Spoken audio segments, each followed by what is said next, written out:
மாண்புமிகு தமிழ்நாடு மின்சாரம் மதுவிலக்கு மற்றும் ஆயத்தீர்வைத்துறை அமைச்சர் வி செந்தில் பாலாஜி, மாவட்ட கழக செயலாளர் தளபதி முருகேசன் ஆகியோர் வழிகாட்டுதலில் மாநில அரசின் உரிமைகளை பறிக்க நினைக்கும்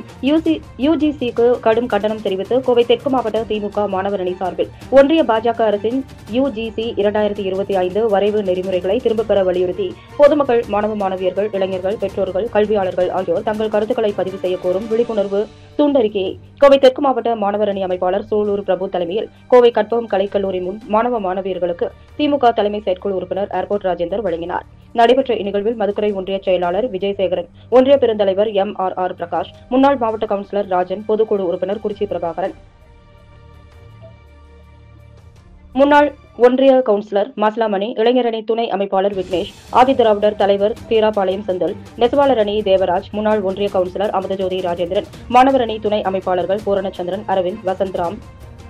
மற்றும் கழக நிர்வாகிகள் கலந்து கொண்டு துண்டறிக்கைகளை வழங்கினர்.